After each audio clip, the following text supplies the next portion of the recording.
And we're live with 105 Collective. Welcome, everybody. Hello. Hello. Hi. Hello. How's everyone? Very good. Doing well, thank you. Very well, yeah. As of yesterday, I haven't got coronavirus. That's good. So good to see all of you. I remember we had a chat a few months ago about the 105 Collective More Than Glass, and I'm so happy to reconnect with you and talk about your piece that it's going to be auctioned tonight on Async. Am I right? That's right, yeah. Is it happening today? Cool. You guys excited? Very. Yeah. We've been working on this for, well, almost conceptualizing it since lockdown began back at the end of March, April time here in the UK. So it's been a long time in progress, and really, really, really excited that it's now complete and it's up in CryptoVoxels, and you know we're launching. Yeah, it's been, I think it's such an incredible journey, because I remember last time we spoke, you were all telling me about how you got together and creating the collective and what the reasons were behind. So I just want to follow up from our last talk and pass on the word to Karen, and then following up with Ben and everyone else, just to give a quick introduction about yourself, just a few words, and then we can start talking about your piece that is going to be auctioned tonight. So Karen, it's very nice to have you here today. Thank you. I wasn't expecting to introduce myself, but I'm Karen, otherwise known as Ocular Delusion on all of the platforms. This is my first async piece. I've been in the crypto art space since the beginning of the year, and yeah, I'm just really, I think that this collective is probably the best thing to come out of the pandemic so far. And so ironically, this terrible situation, this crisis has sort of given me this gift of the community, and especially creative community, which is something that I highly, highly value. So that's why I'm here. Thank you. And then we welcome our Ben. Nice to see you. No, nice to see you as well. Thanks for having me again. So yeah, those who don't know, my name's Ben HARRIOTT, or Urban. I'm a lens-based artist, so essentially film photography. And yeah, super hyped. I'm just like, this is cool, you know, to be here talking about our programmable art as a collective. I'm super hyped. I can't even contain it. So yeah, I'm just really thrilled to be part of this amazing collective, and yeah, I'm really excited. Thank you. And then we have Stina Jones. Hello. How has it been since the start of 105 Collective? Stina. You're muted, Stina. Here. Sorry, it gets a bit noisy here. I'm still living in the city, so I have my microphone on mute. So yeah, hi, I'm Stina. I'm an artist and designer from the UK, Manchester. Yeah, joined this collective just at the start of lockdown, and it's been great, you know, sort of like working through, you know, sort of like both this artwork and like our individual pieces as well, and just sort of like collaborating, and yeah, it's been great, and I'm really excited to launch our piece as well, because it's been in the works for a while now, hasn't it? So yes, it's extremely exciting, and I can't wait for everyone to see it. And then we have SPARROW. I will unmute. Yeah, it has been one of those journeys. I mean, this piece really seems like it paralleled the whole experience of 2020 for me, right? It has been a process. It has had its ups and downs. It has really meant we needed to come together and pull together and divide things up and let people do what they were good at, right? So all of us have very different skills, and just supporting each other with doing what we can when we could, I think is a fabulous lesson that we all learned from doing this project. I guess my biggest hope is that 2020 finishes as wonderfully and beautifully as this project has. Fingers crossed.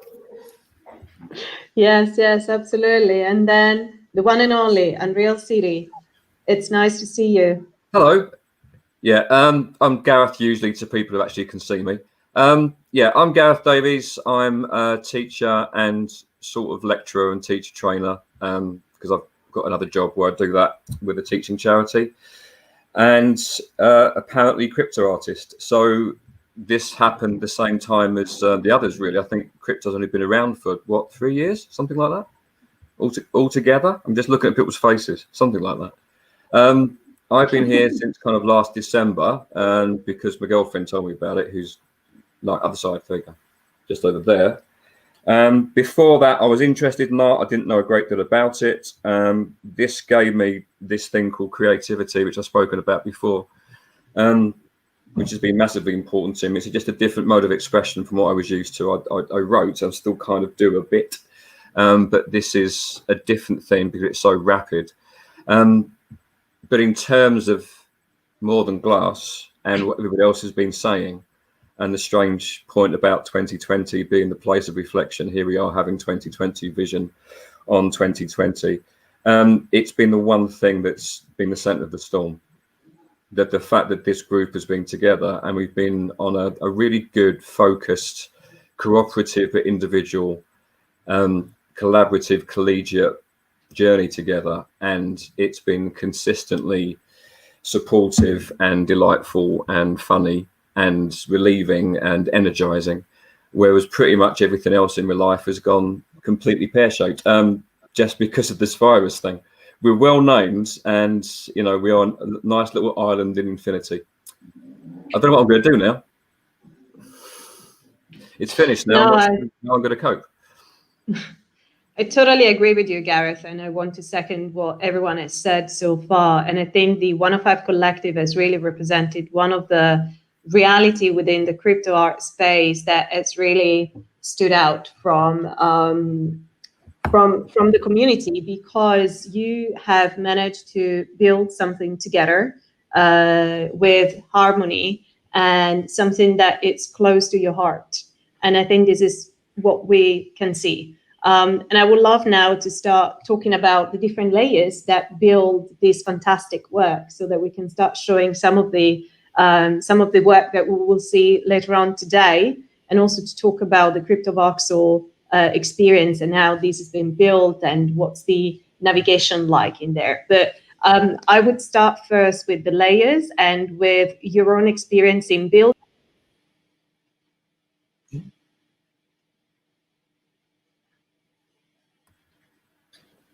All right, Well, so yes. we lost Serena, but it's okay. It's okay. We The now clock do is return still to ticking. Ben in the studio. Ben. Here she Yay. I was just My internet just don't come back so quickly. You know. So I don't know where you lost me, but I would love to talk about the layers that you've created and discuss that. So I think we all nominated Unreal City to go first. Yeah, only because I was late. Yeah. That was really mean. The band's breaking up. You're not making any friends. Go on. It then. happens. It happens. Now, someone has got a PowerPoint, embarrassingly, that I gave out. If you want to share that, and I'll start talking. Karen, is that okay if you share You know what? that? I'll tell you what. I'll just start talking, and if some slides appear, that's just gravy, isn't it? So we started with the name. We started More Than Glass, didn't we? We start with that idea because More Than Glass has become the name of this async piece, but it isn't the name of the async piece alone. It's the name of the whole project. And the whole project includes that. Just leave that there for now, and I'll talk, and I'm sure I'll get around to it at some point. The name More Than Glass is the whole project, which is a building crypto voxels and the async thing on the roof, and we all made 2 pieces each to go inside the build, and it was something to do with the notion of division and isolation, and also community, and the idea that glass separates and divides, but also allows transparency, and you can see what's going on in divided places. It's from a poem called Snow by Louis McNeice. I did bring it with me. I'm not going to read it again because I've done it before, but I did bring it with me in case it should come up. It is, I believe, quoted in full in our building crypto voxels. Isn't that right, Karen? You put it there, and it's in here. But I thought I might as well show you the book at least, because the place has been marked by a rather lovely bookmark that was given to me by a very dear friend. Awesome. Oh, Thank you, wonderful. Karen, for laughing silently so no one knows what I'm talking about. Anyway, the idea More Than Glass came from a poem called Snow, and it's a poem about things being various and divided, but also closer together than we might think. The actual async piece was obviously took a lot of cooperation. The pieces that went into the CV build, the 2 pieces we made each, they were our own individual response to creativity and isolation. So we didn't really talk that much to each other about those pieces. That was kind of the idea. It was about the interaction between them, about the way they were placed in the CryptoVoxels build, where you could peer at other people's and be isolated in a virtual 2-meter space, like we are now, and peer into other people's worlds, but be isolated in your own. So those pieces were our own. Whereas the async piece did take a lot of talking through and a lot of cooperation, just so we had some kind of conceptual continuity. So that gets me to the screen you've got in front of us. One thing that happened, I think it was Sparrow's idea, it might have been Stina's, was that we use Miro, the site Miro, to start assembling some ideas and putting things together. And on the screen you can see now at the bottom there's a kind of ghost image of a 1 and a 0 and a 1. It's at 105.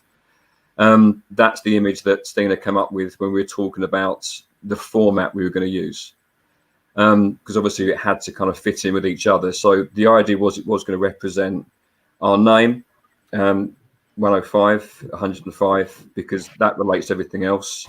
It's Roman numerals CV, which makes 105, C being 100, V being 5, CV for CryptoVoxels, CV for coronavirus is why we came together. So there was sort of symbolism in that in itself. So we chose our name to be the kind of continuity of the thing. And then I started from there. And I've written about this recently in a series of, I do call them essays. They're not blogs, are they? They are essays. I wrote a series of 5 essays about the 5 things that I made for it. But the first problem I had, and I am going to shut up and someone can talk in a second, because I just want to get to this place and then everyone can sort of chip in. Now I've explained like how we got to where we were. My response to it, because I'm a magpie and a scavenger and I just basically borrow things and don't make anything myself, was to look around for a picture that looked like the format that Stina came up with and spoke to me and said something. And there's a lot of Vanitas pictures, actually. A lot of those pictures, often called Vanitas or just named that afterwards by later critics, that look at vanity, that look at the vanity of human life, that look at the inevitability of death and the brevity of life and that sort of thing. And those pictures tended to look like the format that Stina made. And the one that I fell in love with was Philippe de Champagne's one, which is just down there. So it's that picture of the tulip in a vase and the skull and the memento mori, the skull in the center, and the hourglass on the right. I started from that, and that's quite a long soliloquy for me. I'm probably going to shut up and let someone else say something or ask me a question or something. But in terms of where my layers started, I needed some kind of conceptual and visual cue to get me going, and some way to fill up those gaps.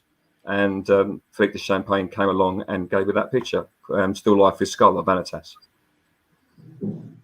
Thank you, Gareth. That was very full of content, really. You know, I think you gave us a very great introduction of what the meanings are of the layers and the overall piece. But I want to ask you maybe a more light question on what makes you feel the piece. You know, when you look at it, how does it make you feel? You know, something that you've taken part in creating, but also others have contributed to. So I just want to learn more about your feelings on the piece.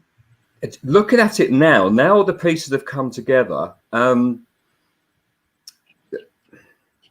In a way, I don't want to say this because it kind of excludes everybody else, but I mean, excludes everybody except the 5 of us, which isn't fair, especially when you're trying to sell something. But what it means to me is it's the way we interrelate. It's made me think about our personalities and where we are. Looking at Karen's, Karen and I have spoken about this. We've got very different kind of perspectives on things, but we also have exactly the same points of reference, and it's quite odd. We like the same music, we read the same books, we kind of think about the same things, but in completely different ways. And looking at her layers and looking at mine, you can see that. You can see. Do you know what I was thinking the other night, actually, Karen? We're both medievalists. We just like loads of detail, and everything gets the living daylights decorated out of it, and you squeeze the last drop of symbolism out of everything. Okay, both of us should have been born at about 1380. And it's just looking at your pictures and looking at mine for More Than Glass makes me think that. And looking at Sparrow's is always going to be astonishing because I know a bit better than everybody else. So it's just nothing like anything she's done before. Nothing. Like.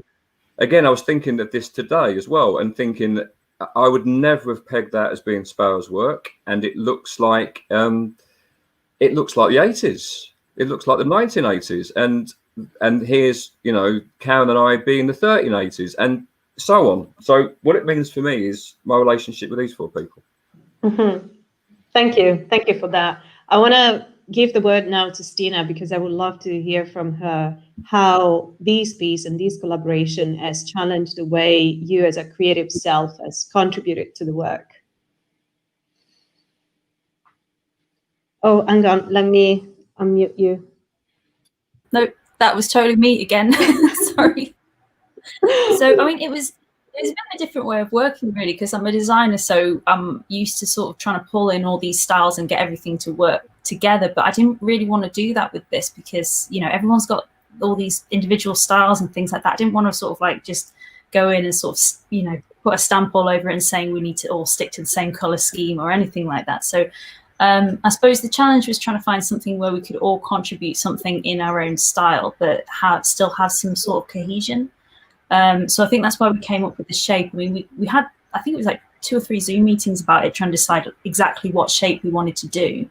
And then it was just a case of sort of filling them and seeing how they work together and sort of passing a PSD between each other and seeing sort of how things matched up. So yeah, it was a different way of working, but it was really good though, because I'm happy that everyone got to sort of show a bit of themselves in it, you know. Yeah, absolutely. And Ben, do you think you've learned more about the collective and the everyone else in this piece, or has it been more an experience for you to develop and learn more about your style and your crypto art experience? So I'm interested in, like, how did you engage with the rest of the group, and how do you feel as an artist yourself participating in a collective group work? Yeah, well, I think both really. I've definitely learned more about each individual, because I think even if people weren't speaking, visually you get a lot from, like you mentioned, the details. Some people might be a little bit more simple in their sort of the way they present the information. It might be more symbolic, others are a bit more decorative. So there's a more wordy, and like myself, there's no words. So there's I think naturally when you're yourself, you just connect, and even though we're quite different, but there's also lots of similarities. So like me and Gareth have had conversations about things that have kind of they've had a big inspiration for me, really, like the steampunk conversations we was having at the beginning, and even though that's not necessarily in my work, it still had an influence. So I've learned a lot about myself, and also I feel like I've changed due to working as a collective.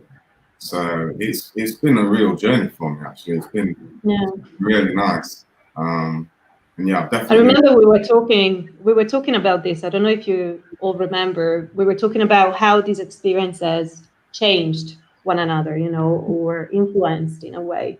So it's interesting to see how the work is actually capturing all of this, you know, all this time and giving it a visual rendering in a way.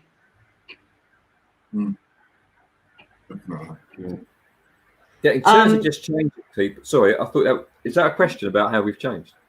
Yeah. I mean, yeah, it's an open conversation, so feel free to jump in. I'm very aware that I talk a great deal, and I don't want to talk too much. No, it's the last thing I wrote in those essays. That the last piece, the 5, for me was the most difficult, and therefore the one that I like the most, because I like difficult things. I like argument. I like having a fight. This is the first time doing this thing, because it's been such a delight, most of it. I mean, the whole crypto experience, but especially this group, it's been such a delight when people kind of pay attention, are interested in what you're doing, and speak to you nicely, and talk to you from a place of sort of respect and courtesy, and value you, and give you a bit of room to make mistakes. It really has changed me. It's only twice that's happened. In one other situation where I happen to be with a group of people who are the same way. But it's given me somewhere to go that isn't being a bulldog. So that's quite a useful thing. I have to share some thoughts here, if you allow me to. But I have to say, you know, in crypto art, you see a number of collaborations these days, because I think it's become quite popular to have collab with different artists. And it's great that we find the digital world to be so creative and so open to work together. But there's a difference between what you've been doing and building up as a collective, and what I have seen throughout, you know, my experience in this world for collaborations, because I feel that you have a sense of really like a sense of collective, you know, collectiveness, and you know, sort of like building a family together. So the work that you've created is very rich in meanings, and very profound in what it communicates to the viewer.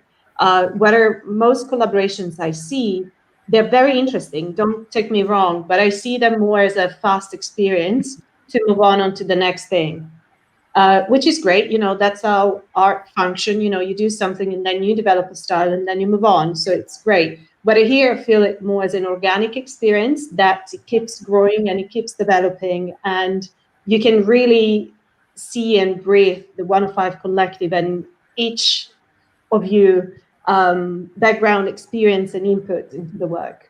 So that's my personal view of the 105 Collective, which I was happy to share. I think you're absolutely right in so many ways, because this group was about more than just one art piece. So it wasn't a traditional collaboration in that way, that, you know, you just come together and you make one piece of art and then you go back to doing your own separate things. This group really was about the whole experience of artists working both individually and collaboratively, and how that community, that sense of community, can be maintained in isolation and lockdown, and whatever obstacles get thrown in our way, is you know, maintaining that sense of conviviality is about the only word I can really find to express that. But just allowing each other to be who we are as individuals, and having that individuality then form what 105 became. Mm-hmm. Yeah, I think there's a very healthy ongoing conversation among you, and that you can see also visually. So to move things on, I would love now to get Karen to also explain to us how the work is being created, because I know it's composed by a number of layers. So I would love to hear more about some technical aspects, if you're happy to share that, and how the work is actually being composed. And then we can look at the different layers and how you've created these layers. Sounds good? Yeah. So we went through a few iterations and thought processes about this piece, and as Gareth explained, we came to that layout of the 105 with the background, partly because we wanted to show off our name, but also partly because we wanted to make sure that when we all were contributing to layers, there would be the possibility for each of us to have a layer showing all at the same time, so we could all show. Now, of course, depending on who's owning the tokens, that may or may not happen, but at least that possibility is there. So altogether, there are 5 layers: the background, the 1, and then the 0 is made up of 2 layers, a big circle and a small circle, and the 5. And STINA made us a template, and we each contributed at least 1 piece for each layer. Some of us contributed more, but at least 1 for each. And I think Gareth wins for the small circle. I think he's got 12 iterations of the small circle. Real one, which is just there. There, yeah, exactly. And I've got mostly 1 each, and I've got 2 for the big circle and 3 for the last one. And it really depended on, I guess, our own thought process about what we wanted to put into the piece. I want to say about, bringing together this piece as one cohesive piece and all these incredibly individual voices and wildly different styles was a big risk, right? Because it could have been a disaster. But what's funny, but the whole thing of putting together the collective and working together in this way was always going to be a risk. And then when we did finally put the layers together with the help of STINA, and we could see how it was turning out, it was just astonishing, right? I was like sitting in front of my computer going, oh my God, that's amazing. And every time I changed a layer, I go, oh my God, that's even more amazing. And we were sharing our iterations with each other. Now there are, according to Gareth's son, who is a CERN physicist, there are 47,880 iterations of More Than Glass. If you crunch the— Wow, I did not expect that number. Yeah. Neither did I. And so, but he's a CERN physicist, so I'm going to have to trust him. Have you got any idea how difficult he was really afraid of that problem? Sparrow's obviously a very good mathematician as well, and you didn't do it. Sparrow, did you check the math? I so anyway. He is a pretty decent mathematician, and he was scared of that problem. He kept putting it off, but he finally did come up with it. It took him most of the afternoon. Yeah, and so that's more iterations than anybody is ever probably going to see. You could sit there for a whole year and probably not see all of them. So, the possibilities are endless, and probably most of them will remain invisible in our lifetimes. But we are still happy to present it to the world, and maybe it'll live on past us. Yeah, so it was an incredible cooperative exercise, and it was a lot of serendipity. One of the key conversations that we had going into this was Ben came to us with, I think it was Ben, came to us with the possibility of basing it around the Chalice Well in Glastonbury. So all of us are very interested in symbolism and magic and esoteric things. And so this piece is just jammed full of personal symbolism, universal symbolism. And I think anybody looking at it can probably tell that that's the case. But I started with the Chalice Well, and we all were thinking about this, and the well chimed with me for my favorite I Ching symbol, which is 48, the source, which is the image of the well. And so that was my jumping off point from those conversations. And I just want to read you what it says in that I Ching reading. And this corresponds with my my background layer, Cosmic Spring. The stream suggests shared toil in the face of a challenge. The inner wood suggests an adaptive, intelligent response to it, the wood being what the well is made of. The hero who brings back the water is a whole society working steadily and prosaically together to keep their well in good order. The best any individual can do is get involved in this effort. Above the wood is the stream, the well. The noble one labors with the ordinary people to encourage them to help one another. And to me, that just speaks of the entire collective and our agenda. And so, yeah, to me, that was kind of the starting off point and why I made my background into an exploding spring, which was made in VR and then adjusted with artificial intelligence. So from the medieval Chinese, I brought in contemporary technologies, and for me that was really, it kind of spoke of everything as a whole. So that's me. Wow. There's Thank another, you, Karen. That was extremely fascinating. So I'll just, before you go on to the other question, but this is the time to say, isn't it, that Karen completely independently of me adopted the 48th hexagram, and my 5 has got the 64th hexagram, my chi, the 64th hexagram. I've got it tattooed on my body as well. I'm not going to show you, don't worry. But it just so happened that we both ended up putting the Jing hexagrams on it, and they do kind of correspond as well, because hers is the well and mine is essentially fire over water. It's the opposite of the well in some ways. It's the task uncompleted, it's falling apart, and hers is about the community as hero. And like I said, I think the two words that have come up in this conversation so far have been conviviality and serendipity. These little happy accidents, these little Bob Ross happy accidents have been the life story of this thing. Thank you, Gareth, for sharing that. There's one more thing I wanted to ask Ben, and then I think we can share screen and show the latest, which I think is the, what everyone is waiting for.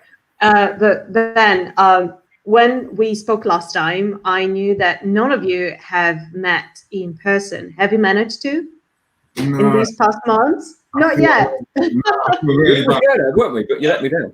Yeah, we really did, but I think due to the situation, I think we've probably just decided it's not the best idea. But I had this vision because I don't know if you know that I'm a filmmaker, so I've got the mic, the camera, all the kit. It just seemed like a perfect opportunity to film. Let me get this on camera, and when I do meet everyone, let me put something together. But so that was my vision of us all meeting up, or at least documenting how we felt at the time. But yeah, it's not happened yet, so that will have to come later. Yeah. But to be honest, I think this is pretty exciting. Having known you for a few months, I think this is one of the most thrilling collective that can work together fully online and be able to create something so meaningful for everybody and so personal at the same time. So that's why I was curious to know that question, to understand that, because I think it would really be one of the very few cases where 5 people can come together and create art without sharing a studio, or at least sharing a virtual studio, which is, it's interesting, I think, and it's making part of history in the crypto art space and in the digital, broadly more digital space, I would say. Okay, so I would love now for you to start sharing screen and show us some of the layers. I don't know who would love to go first, but it would be nice to start talking about the work that you've put together. So shall we have Stina maybe sharing the screen and talking to us about the work? Your microphone. Just click on the microphone on top of the screen. Here we go. Can you see okay? Yes, we can hear you. Okay, great stuff. I just wanted to show this one really quickly because I know I didn't get a chance to show this in the last chat that we had. So this was my solo piece for More Than Glass. Oh, I see. Okay. So this is the piece that you had in the exhibition when we went through the crypto voxel. Mm-hmm. Amazing. That's right, yeah. It's large-scale digital artwork. I started it back in March when the UK first went into lockdown because of the pandemic. So I've always found drawing as sort of, I suppose, like a form of therapy or meditation. So the idea was to add a little bit every day. So both as a sort of journaling exercise, but also as a way to maintain a sense of focus, routine, just sort of amongst all the chaos. So the symbols and characters, they sort of reflect like day-to-day under lockdown. So it weaves like an evolving narrative as you go across the panels. And I wanted the illustration to overshoot at the edges so that I could maybe extend the panels as well. later and sort of treat it more as an ongoing work in progress. So it's tokenized in 3 parts over on Super Rare. So you can go there and sort of zoom in and take a proper look around. And I think it's also gone up in our CV HQ today as well. So you can go and have a look at it there. That's really nice. And I can spot the 105 there in the piece being part of this. Yes. Fantastic frame that captures so well, you know, all the different aspects of these past months, you know, and your, I guess, your personal experience and life during these months. And I mean, that sort of leads on to these are my layers for the 105 piece. So I mean, when we were talking about it, we were having a lot of discussions around sort of the theme. Well, time was like the overall theme, but we were having a lot of discussions, you know, sort of in relation to time and history and heritage. So I was immediately drawn to ancient Egyptian history for inspiration. So it's a part of my heritage, and I spent a lot of time there as a kid. It's where half my family are from as well, so it very much sort of feels like a second home to me. And even the first piece of art that I ever bought as well, that was from the Papyrus Museum in Giza. So it just, in a way, it kind of feels like a nod to those early inspirations as well. And the thing that I find interesting as well about Egyptian history is it's shrouded in just so much mystery. So the interpretations differ so greatly, sort of depending on who you're speaking to. And there are so many different rabbit holes you can go down with conspiracy theories and things like that. So for better or worse, that inspires creativity and discussion. So yeah, I wanted to maintain that sense of mystery with this piece too. So I've intentionally left all the token layer descriptions blank. I wanted to see them sort of as, I suppose, kind of like digital artifacts. So I kind of saw everyone's pieces as that, really, sort of, so they all sort of fit together, and, you know, you can swap them and change them, and they maybe unlock something, you know. So yeah, I didn't want to go sort of too much more into the meanings, just more sort of into the inspiration and things like that, so that, you know, to get an idea of where they came from. Yeah, it's really nice. I love this eye in the middle. It's so, you know, it feels like you can get lost in the deep, in the colors. Yes. Oh, thank you. I mean, the blue was quite significant as well. I've got an extract here actually from a book that I was going to read out, from The Secret Life of Color. Oh yes, I know that book. Yes, it's a great book.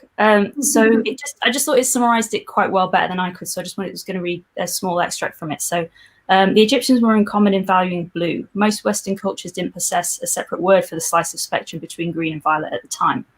For the ancient Egyptians, the color represented the sky, the river Nile, creativity, creation and divinity. Amun-Ra was often depicted with blue hair or blue skin. It's a trait that the other gods borrowed from time to time too. The color was thought to dispel evil and bring prosperity, and the raw ingredients used were chalk or limestone, sand, plus a copper-containing mineral such as malachites, which could give it its blue color. It produces an intense blue, which was long-lasting and versatile. Thank you. That's such a wonderful paragraph that you shared with us. It's my favourite factoid about.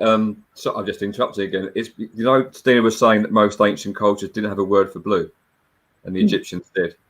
Perfectly true. It's my favourite factoid about the Odyssey. In the Odyssey, Homer does not have a word for blue. The sea is always described as wine dark, and the sky is always described as bronze. There is no word for blue. So the Greeks never saw blue. Precisely, yeah. It took them a while to be able to recreate the blue as well, because I mean, the great thing about the way that the Egyptians did the blue was that you could grind it up to sort of like a fine powder, and either have it like really navy, or you could use it really lightly and have like a turquoise color as well. But it's what's preserved it so long for all this time. Yeah, and it's such an amazing idea. I mean, that's, again, it's such a thing that demonstrates exactly what Stina is, because what she's done there is articulate her culture in a color, as in a color that her ancestors knew was a color that my ancestors didn't. They saw that as a kind of purple. They didn't distinguish it as a particular color. And this, I think in Italian, haven't you got a difference between the word for light blue and for blue are different words, and therefore Italian people see light blue and blue in the same way as English people see pink and red as different. Isn't that right? Yeah, there's two ways of describing a very similar color. So there's two different words. Yes, that is true. And I think it comes from Latin and the culture, and then something has developed more recently. Yes. And so in the same way as English people look at you quizzically when you tell them that pink and red, well, pink is just like red. and yet we see it as a different color. So that's STINA's background, STINA's Egyptian heritage, in a color that they would identify as being theirs because other people didn't distinguish it as different. It's an amazing choice. And also there's so much of it that fits everybody else's. So many of those, that so much of that color comes up in mine, it comes up in Karen's, it comes up in Sparrow's, it comes up in Ben's. And it just means the thing has got a continuity that never got intended. It's an amazing thing. I'm so glad that we are having this chat, because I think people that will look at the work tonight during the auction will hopefully get really a sense of what this is all about, and the different kind of research that you went through to compile this work. So I'm very happy to be learning all of this with you today. One of the other things I wanted to mention as well that I've done on the pillars, because it's supposed to read 105, but what I've done is I've used the Arabic numerals for the 1 and the 5 because they look more like a 1 and a 0. So I wanted that to look a little bit like binary code. Fascinating. I didn't catch that at first. There's so many details baked into this. I mean, I think Gareth had the right idea with writing an essay for each layer, because I think all of us probably could, to be honest. Yeah. Well, I would have done it if I didn't finish the last one at gone 12 this morning. The idea was to write one a day, but things came up, so I thought, no, I'm going to do it. So I finished the last one at 12 today. I think you should definitely capture all of this into some form of writing, and to document what you've worked on, because I think as time passes, I think would be important, also given the nature of blockchain and the different layers, that you do bring a statement for each layer and the work that you put together and contributed to.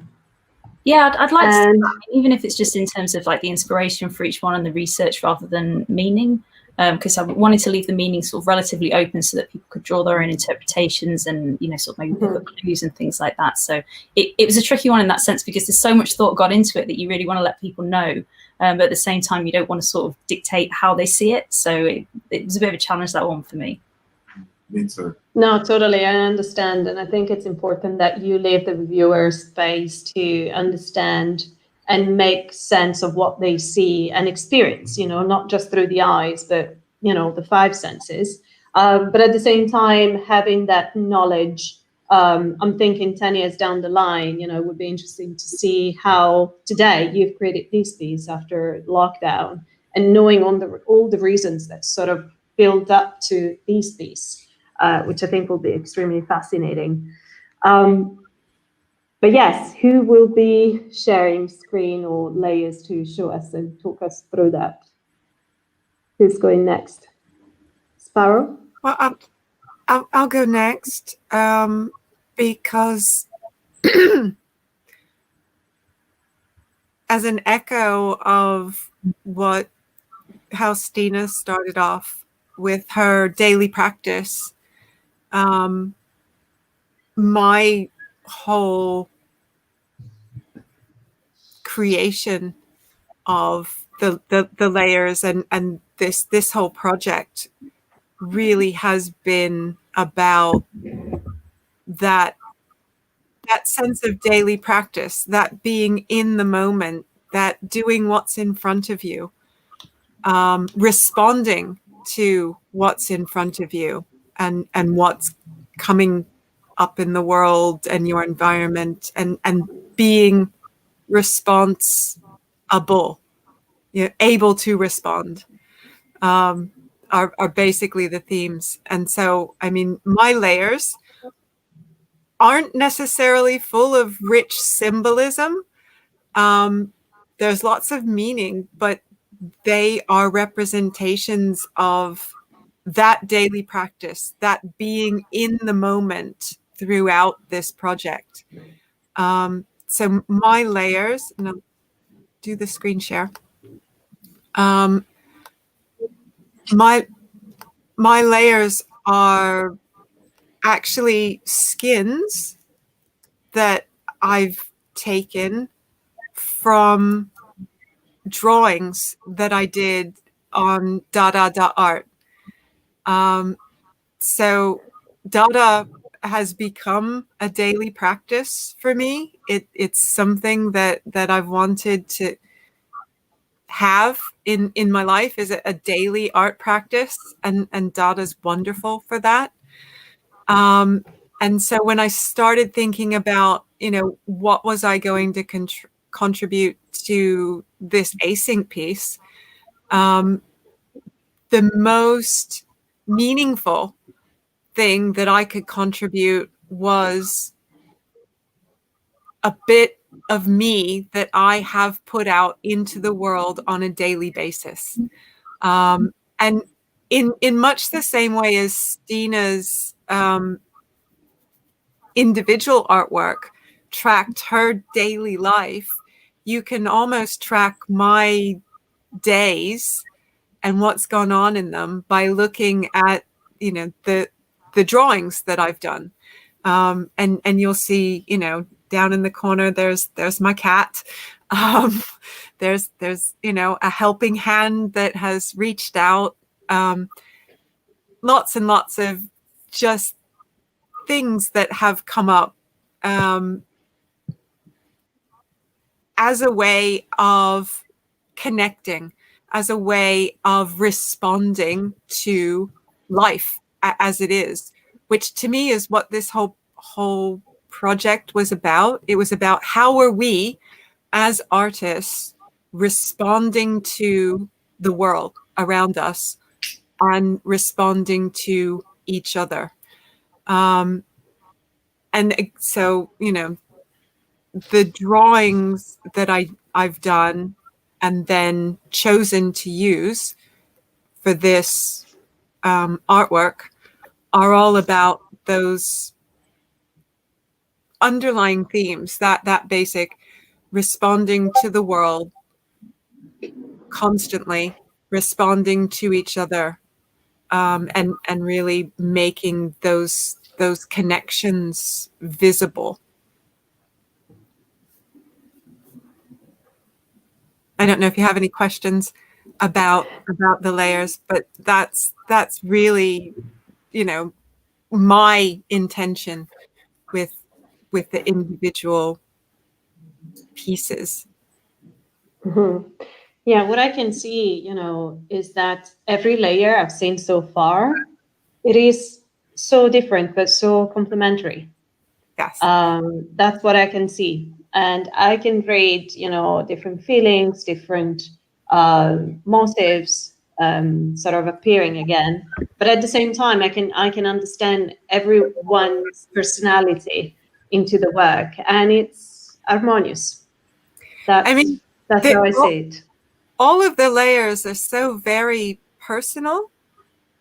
Mm-hmm. Like Karen was saying earlier, it could have so easily gone wrong and not fit together or been jarring, but we didn't share a lot of the layers before we put them all together. We just put them all together to see what it would look like. And, it was what you see. Nobody went back and changed stuff afterwards to make it more harmonious. It actually did all just come out like this, which is magic. However, and I like this, there's 47,880 combinations. I've been through a few of them. There are some really horrible jarring ones, but I kind of like that. As in, you can dig gold of any old mountain. You've got to kind of sift through it a bit. That's quite good. But there's ways of making it really stunningly beautiful and very balanced, as if we meant it. There's also ways of making it really ugly. It comment on intelligent design. Blimey, no, that's a can of worms. Right? I mean, did we design it to end up like this and work together the way that it does in those instances? No. Yeah, you see, we generated enough Shannon information, Shannon. We generated enough Shannon information, didn't we? And we put it out into the world, and it was selected by the deterministic environment, and now it strongly lives and has evolved to fit that niche. And I just thought of that There we go. And this is why we love you. Yeah, what I also see is that, and you know, maybe you can give me an answer on that, is that I don't see any of you having had to compromise on the work they wanted to pull out, you know. It's rather something personal that you managed to present into the work without having it to blend in with others' work. And it just, you know, happened to be very harmonious, as we said earlier.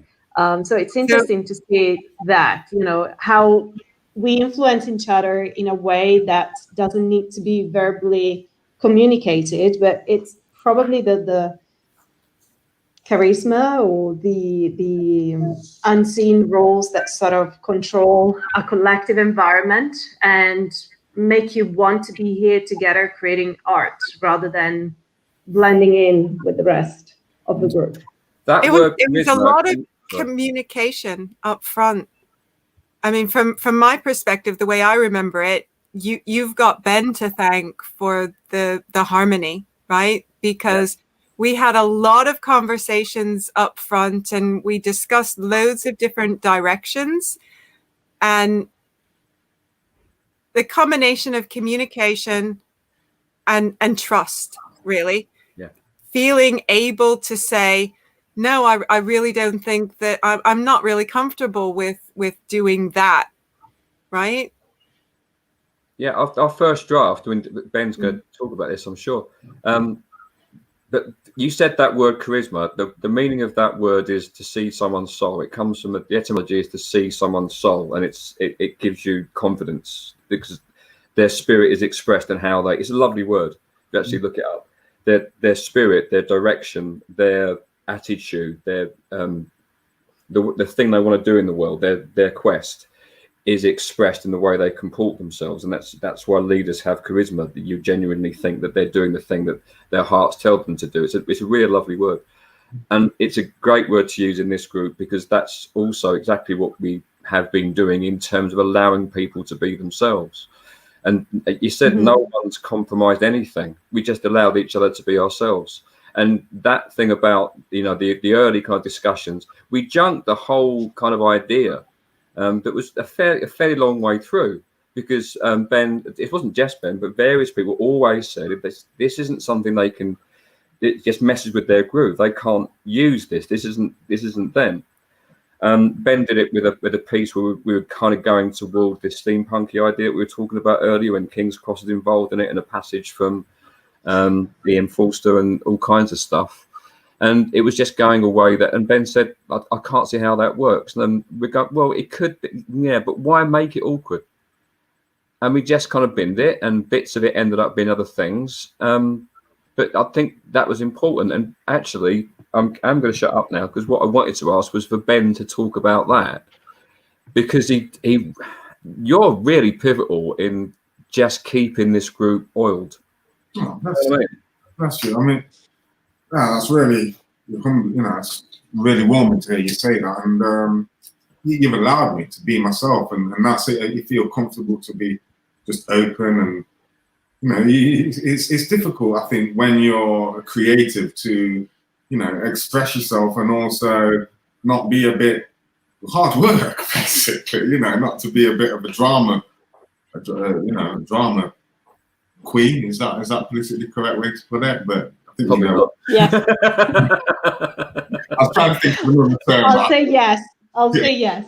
But yeah, no, it's, you know, it's about, I think, being a team player, isn't it, in collaborative projects, and that can be difficult when you're almost you get into the habit of trying to express what you're about. So it's like, okay, this is what I'm about, but okay, what's everyone else about, and finding that happy medium. And I think by just being yourself, you and being able to be open, people can see whether you're genuine or whether you actually know, you know. And I think that's where you need a group where people can almost nullify when the energy's a little going off a bit, or no, this is we're you know, what are we on about here? We've been talking for an hour, but we haven't actually. I mean, I think we could speak for for days, you know, about we've all got so many things, so we've all got quite clear ideas, but yeah, as a collective, how do we make it work? I think we've done it. I'm really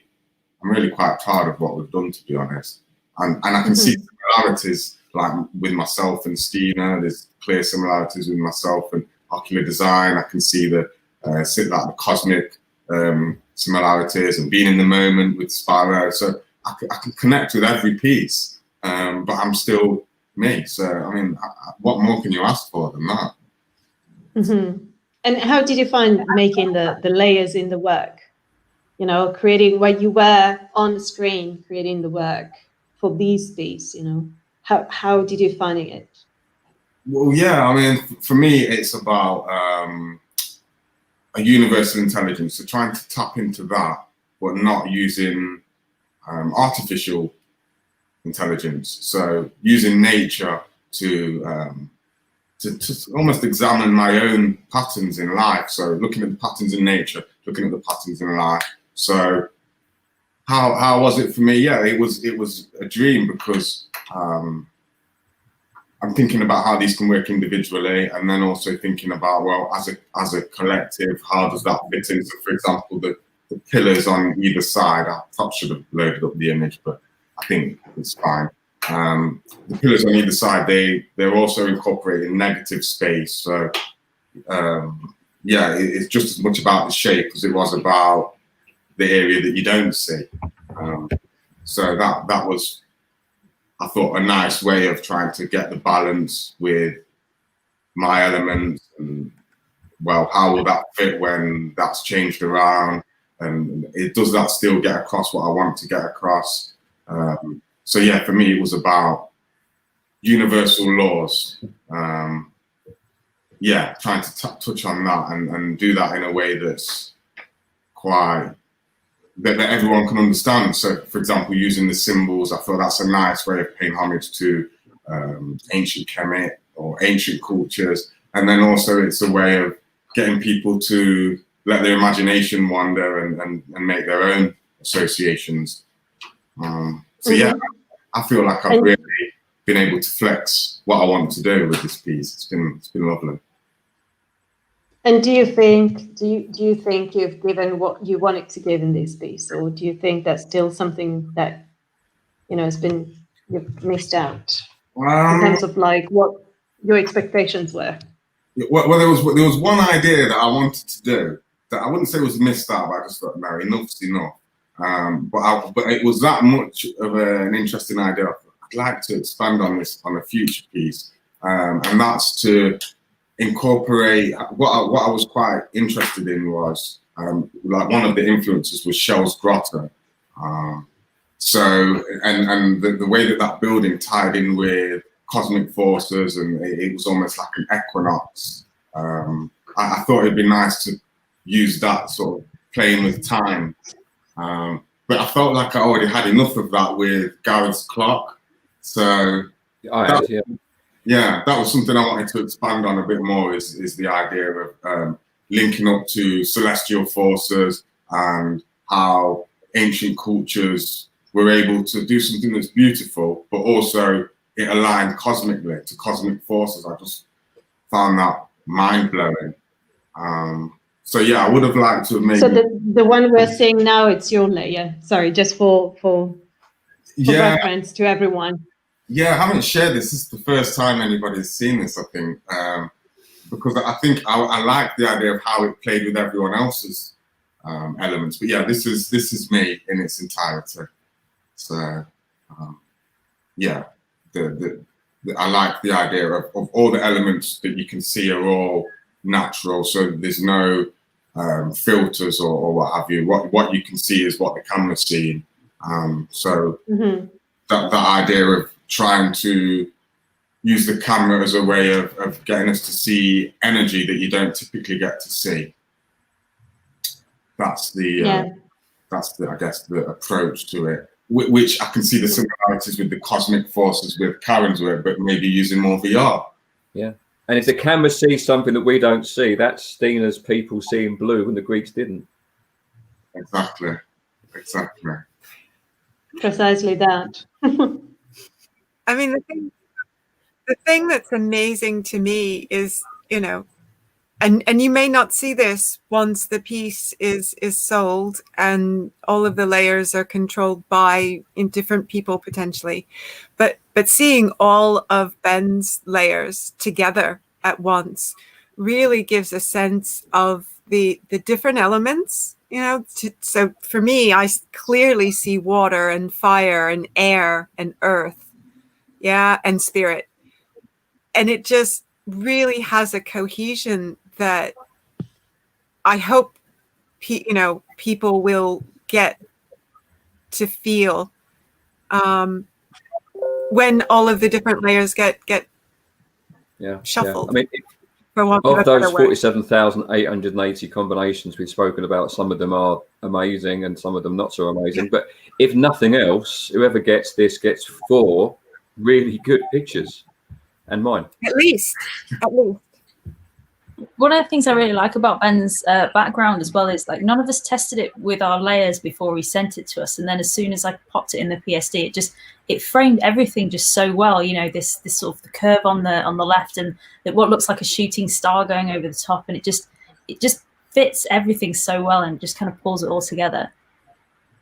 Mm-hmm. What I see there, it's a very good balance in terms of shapes and colors. And that's something that puts my mind at ease, because it's relaxing, but it also tells you a lot. You know, that's kind of like layers within layers that you can feel more than read. You know, it's more about that sense of opening up and let the work coming to you rather than you making sense of the work that you see. That's what I sense from looking at Ben's work. It's more like an experience that touches the body rather than maybe the mind, you know. So it's more engaging from a gut level. That's how I feel. That's really. Or at least unconsciously, you know. Yeah, it touches you in an unconscious way. That's beautiful. Thank you for that. I really want to know more about the symbols as well, because you haven't used like any text at all in your tokens, have you? You've just used symbols and things. No, yeah. So like for the background, the symbol is almost like dark matter for me. That's what it symbolized. So, and then, I mean, I feel like I'm almost by labeling it, I'm almost giving it titles now, but yeah, I wanted to leave it open for people like you mentioned, to let the mind wander, so to speak. And for imagination, that's a big thing, because the non-physical faculties like imagination, memory, perception, that's always been something I'm really keen on exploring. So the symbols for me is doing that, is keeping that theme going. So yeah, the background was kind of hinting at that, and then the columns were hinting at sort of the law of polarity. So I thought the sort of universal symbols for that will hopefully, you know, I don't want to just say that's all it is, but there's, yeah. We can lead that in a couple of hours, maybe. So yeah, no, it's been a real pleasure to just leave the words and not feel that you all understood where I was coming from with that. So that was really nice. Mm-hmm. Thank you. And Karen, I would love now to see your layers and to have you talk us through the work that you went through and how you created the layers. Yeah, so going back to the I Ching with the well and my background, for me, the background was something that holds the collective piece. And I think that's, you know, I think we all did a really good job of that. Like what Stina was saying about Ben's, there's something about the backgrounds that creates a frame for everyone else. So I thought that it was really important to have the Cosmic Spring, which is what I ended up calling it after we talked about Glastonbury. I went and explored it in a variety of ways, and I did a sculpture in VR that I don't actually have a picture of, but then I created the background from that. with a still photograph, and I'll see if I can share my screen. This might be the only layer that I show on its own. Can you see that? Not getting it. Not yet.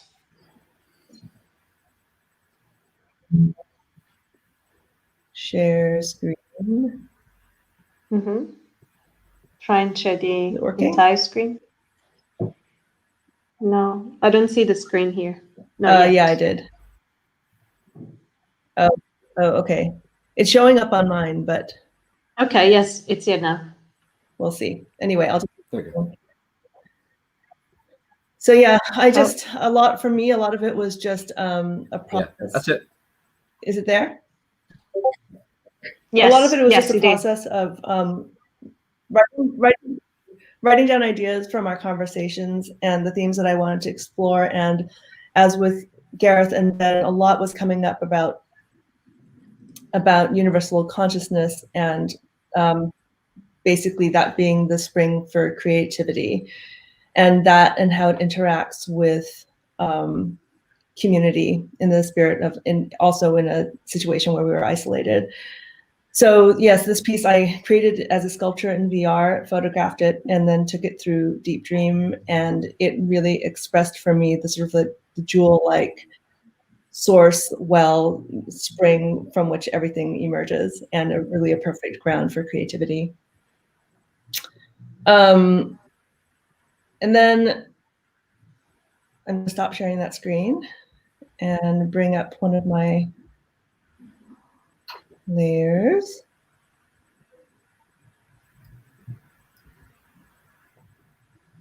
And how did you feel about creating work in VR and then sort of adding it into the layers experience? Yep. Is that coming up? Yes. Okay, great.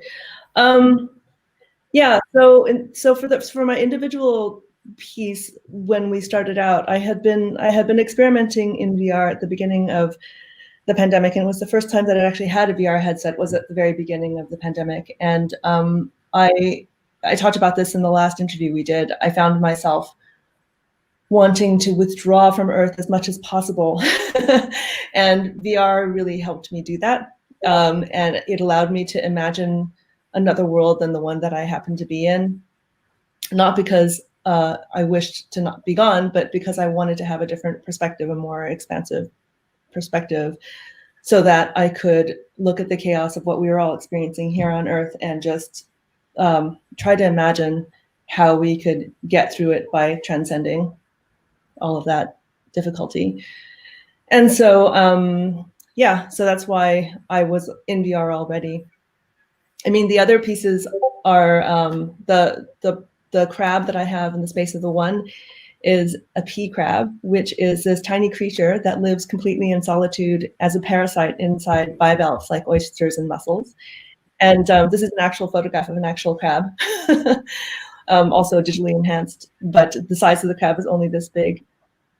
And I think I'll probably write an essay as well about all the different elements in this piece. It's hard for me to talk about, but I thought it was a beautiful metaphor for living totally in isolation, but with the support of your ecosystem.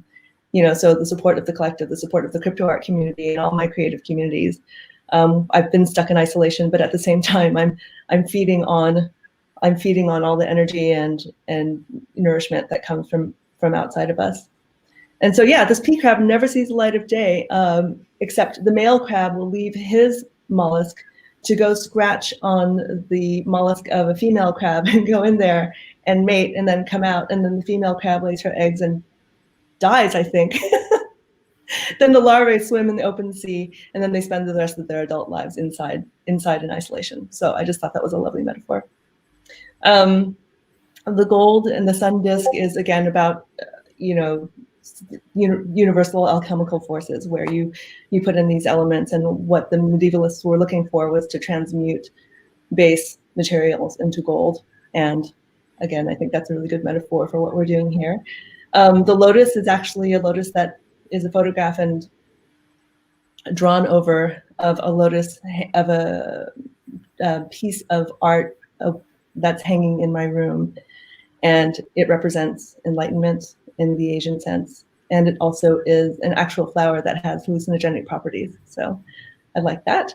And the piece on the right is also a deep dreamed drawing that I did with pen on paper, believe it or not, and again photographed and manipulated. And there are several iterations of this in that number 5 layer. I've got 3 states of transformation there, and that represents myself and the various states of transformation that I've been going through during this time. And that's it, really.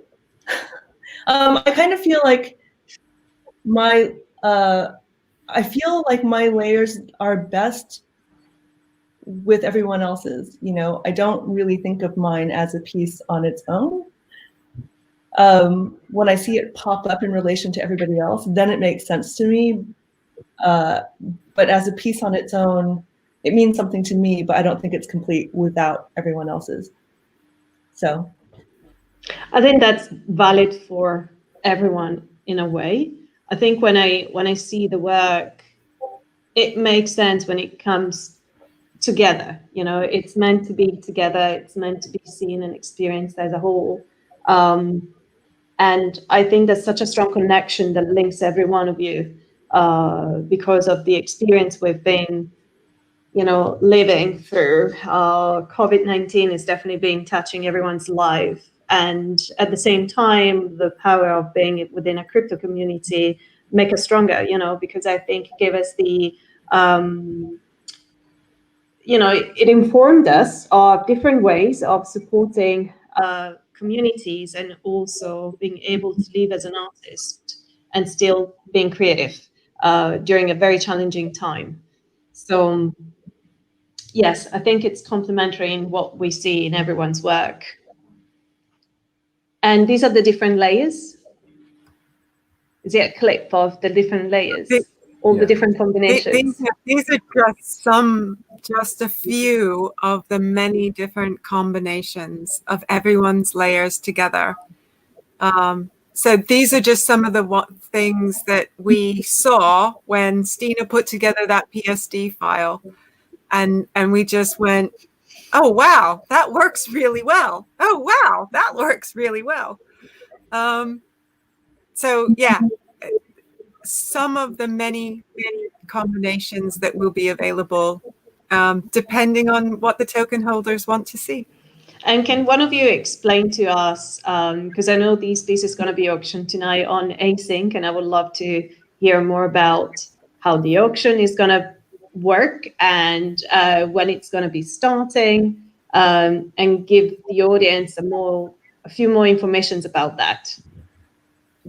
Yeah, maybe Sparrow, you can talk. Well, we have 2 bids now, I think.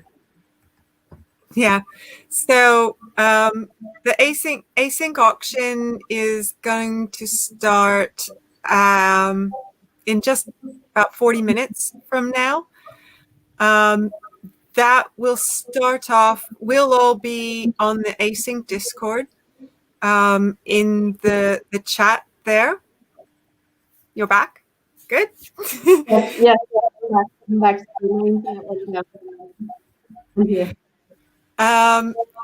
So yeah, on the Async Discord, we'll all be there in the general chat, talking to everyone that is there for the auction.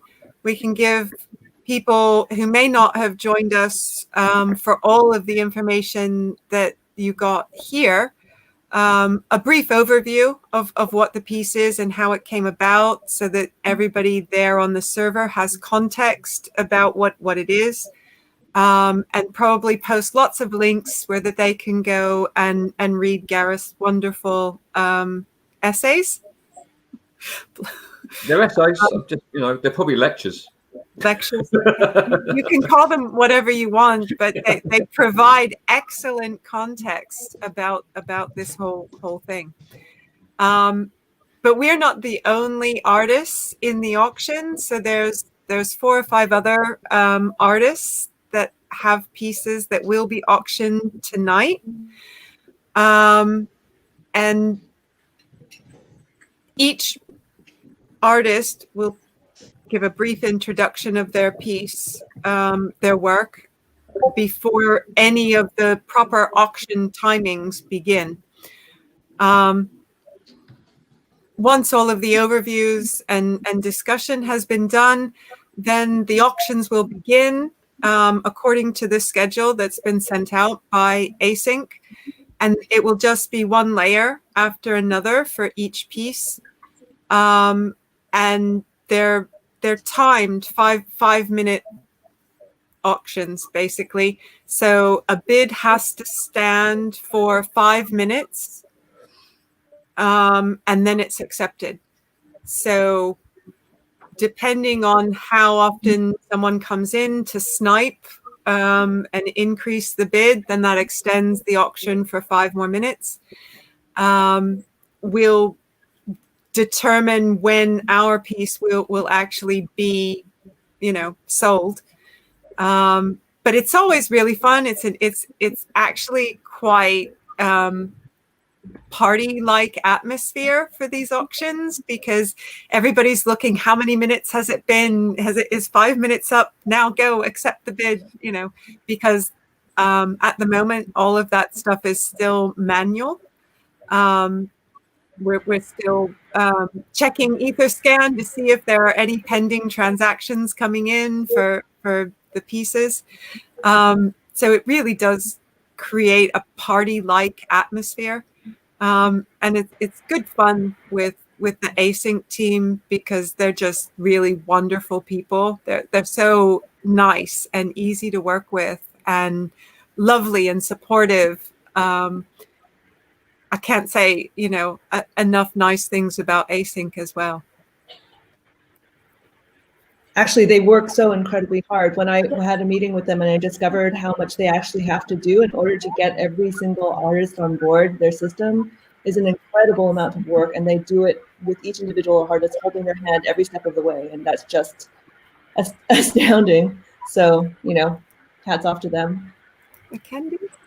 I think this is quite exciting for us as well, because I think Sparrow is the only person who's actually released anything with Async before. The rest of us, it's the first time we've, worked with Async and created some programmable art. So it's like, 4 Genesis tokens in one, really. Yes. Yeah, Yes. that's very interesting. So, Yeah, I'm really and excited. what would you say is the reason why you see these as in a programmable artwork? And so the layers sort of enhancing the work or creating that dynamic that you wouldn't have the opportunity maybe if this was just a fixed work. What is the advantage of having layers? How do you see that from an artist standpoint? Well, Karen, I see you nodding. I don't know if you want to, or Ben, if you want to answer that. well, for me, I hope I'm not interrupting you, Karen. No. Yeah. For me, I heard, I think it was No Shot in his, it might have been behind the scenes or some interview he did. He said that with Async, you can create work that transcends time. And for me, that's what this is, is that it is that with all the possibilities, and we're really playing with time, and it's not just in a cute way. It is actually genuinely timeless art. I mean, I hope that doesn't sound like I'm bigging myself up, but I really do feel like that's what we're doing, and I just can't think of anything more exciting than artwork that the user can actually curate himself. I think that is just so cool. So yeah, I'm still tripping off of that. I think it's such a great time that we're in, that the collective can also be creative with all of our individual voices. I just think that's fantastic. Wonderful, thank you. And I also know that the piece will be exhibited in a CryptoVoxel, which is a metaverse space that you can navigate into. So I don't know if we can have a quick preview of what that it's going to look like. And I think then from tonight, people will be able to enter the exhibition space. Yep, that's right. Yeah. Yep, we're just putting finishing touches on some of the stuff, but we've installed the piece on our gallery. And by on, I mean on. You can see it from the air. Wow, that looks there. amazing. I love it because it's That's got even a Gareth's roof on it garden. as well, so I it's love like a that. clock tower. It's awesome.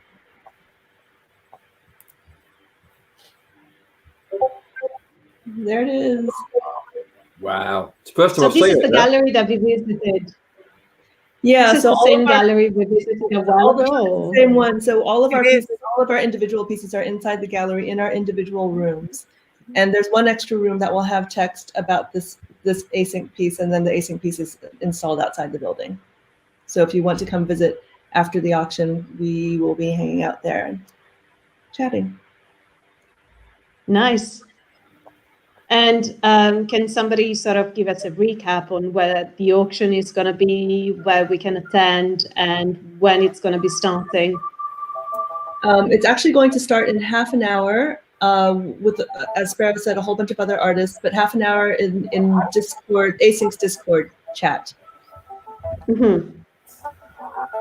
Ooh, there's a wonderful cat. Oh my God. So let me just move the cat.